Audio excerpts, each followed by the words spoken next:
Eh, bueno, vengo de Lantec, que es una empresa que se dedica al producto. Somos desarrolladores de software, pero lo que hacemos es producto, no somos una consultora. Y el producto que hacemos tiene que ver con la gestión de plantas que se dedican al procesamiento de metal, principalmente al corte de chapa, ¿vale? Aquí hay muchos datos, no quiero que os quedéis con demasiados datos. Aquí, para lo que vamos a contar, el dato importante es el dato de los 30.000 clientes. Y esto no es para hacernos los chulos. Es importante porque eso significa que tenemos muchísimo dato de producción industrial de nuestros clientes. Y esto es básico para poder hacer inteligencia artificial con ello, ¿vale?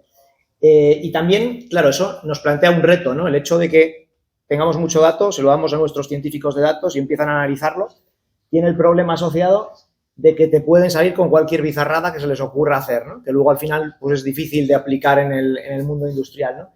Y entonces una de las cosas que primero hicimos fue analizar junto con poner a nuestros científicos de datos en contacto con nuestros jefes de producto, con nuestros desarrolladores de producto, para analizar realmente cuáles eran los casos de uso interesantes y cuáles eran los que había que atacar primero, que es una de las cosas que ha salido antes en las preguntas, ¿no? De cómo priorizar, ¿no?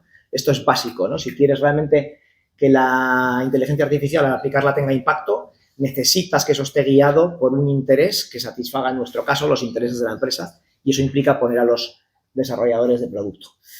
Nuestro caso de uso, que es un caso de uso pues muy industrial, comparado con los que hemos estado viendo, os lo voy a explicar ahora, pero no quiero que os quedéis con el caso de uso, sino con el viaje que nos ha llevado, por el que hemos llegado a este caso de uso y cómo lo hemos resuelto, porque de ahí es de donde se extraen las lecciones importantes que se pueden extrapolar a otras industrias, ¿no? Y para contaros nuestro caso de uso, os cuento primero quién es nuestro cliente tipo, ¿no? Nuestro cliente tipo son empresas que son subcontratistas, se dedican al procesamiento de chapa. Son empresas que cortan metal para fabricar diferentes tipos de piezas que pueden acabar pues, en vuestros móviles, en vuestras lavadoras, en los tractores de John Deere, por ejemplo. Entonces, una de las problemáticas que tienen estos clientes es que no tienen una producción predecible. A ellos les van entrando pedidos uno detrás de otro y entonces tienen que presupuestar esos pedidos. Y presupuestar un trabajo de corte de chapa es muy complejo, porque tienes que cortarla, tienes que soldarla, tienes que pintarla, hay que hacer una serie de procesos que no son fáciles de presupuestar. Y ellos tienen mucha presión, porque hay muchísimos, y entonces el primero que llega con un precio ajustado generalmente es el que se lleva el gato al agua de la oferta, ¿vale? Así que tienen mucha presión para presupuestar, y además hacer un presupuesto es algo que requiere conocimiento experto, y esto es otra pieza importante, ¿no? El conocimiento experto en las empresas está en las personas. Y a veces esas personas son difíciles de formar o difíciles de sustituir si desaparecen, ¿no? Y una de las ventajas que puede tener la aplicación de la IA es precisamente el complementar ese conocimiento experto para reducir ese riesgo que puedes tener, ¿vale? Entonces, bueno, cuando vas a hacer un presupuesto, lo básico es calcular el coste, ¿vale? O sea, para poder saber cuánto te va a costar a ti y luego poder saber qué margen le pones. Eso que veis ahí, esa imagen llena de piezas, es un trabajo de corte de chapa. Nuestro cliente recibe esas piezas de sus clientes y su preocupación es colocarlas en la chapa haciendo un Tetris lo mejor posible para que el desperdicio de material sea el mínimo y el coste sea mínimo, por tanto, ¿vale? Entonces, los principales contribuyentes al coste son el tiempo y el material, ¿vale? Entonces, por eso hay que hacer ese nesting, que lo llamamos nosotros, ese Tetris con las piezas, para que quede lo mejor posible, ¿vale? Claro, esto tiene un problema. Bueno, aquí vemos un presupuesto de una de las aplicaciones que tenemos nosotros, un presupuesto en el que, bueno, pues tienes que ir identificando cuáles son las piezas, cuánto te cuesta el material que tienes, que en ese caso pues, el resaltado es aluminio, y las diferentes operaciones que hay que hacer, ¿vale?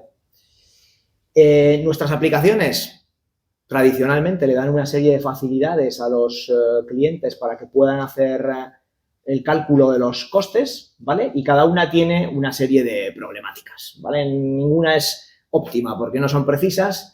La más precisa es la que, digamos, que intenta simular cuál va a ser la producción, pero realmente la producción tú no la conoces de antemano, porque hoy en día o sea, en el momento que presupuestas tienes unas piezas que vas a incluir, pero eso cuando se va a producir, a lo mejor el Tetris lo haces con esas y con otras que mezclas. O sea, que realmente no sabes cuánto material vas a desperdiciar, ¿vale?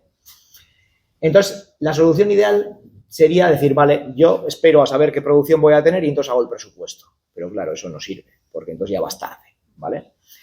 Y además tendrías que hacerlo con el método automático, que es el más lento, con lo cual tardarías mucho, son todo inconvenientes, ¿no?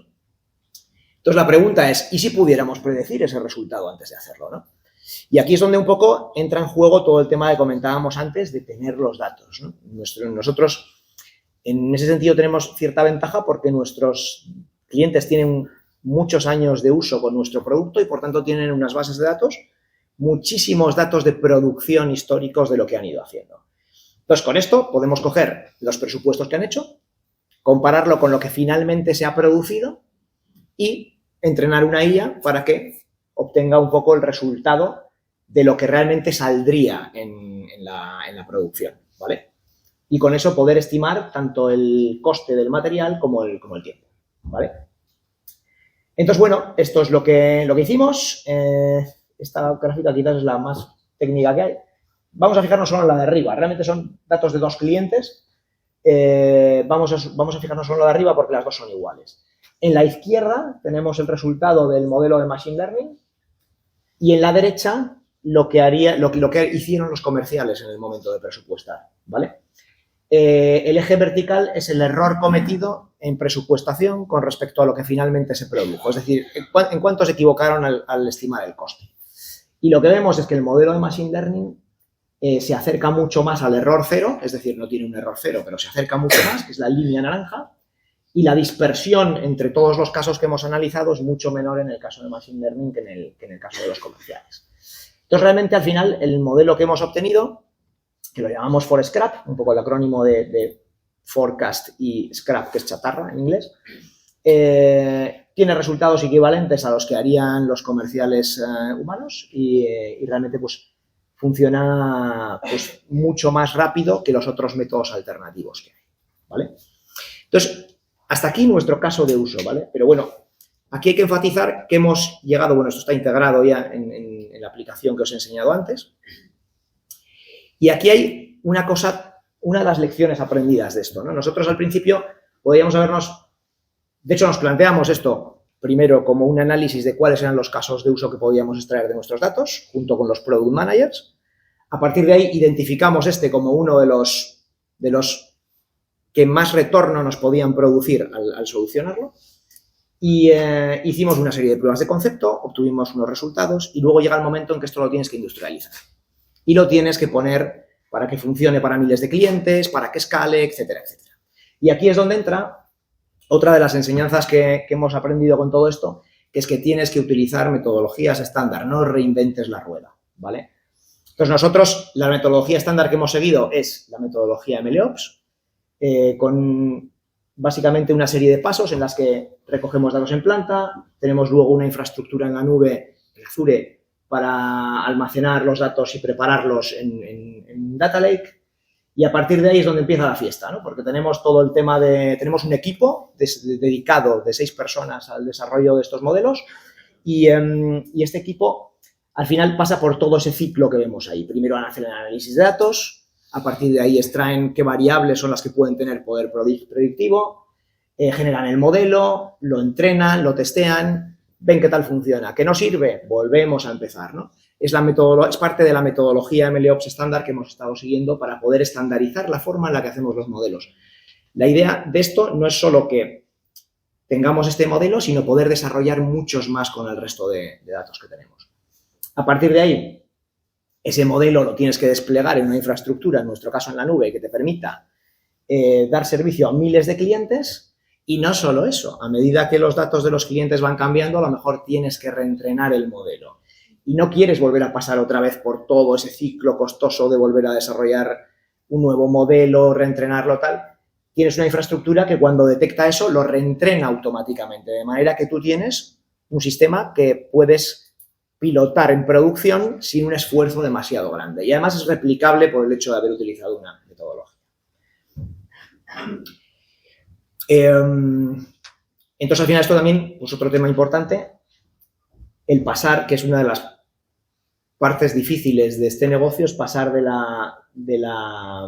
modelo de prueba de concepto a la industrialización de ese modelo y puesta en producción de una manera que realmente sea sostenible y que luego no quieras pegarte un tiro.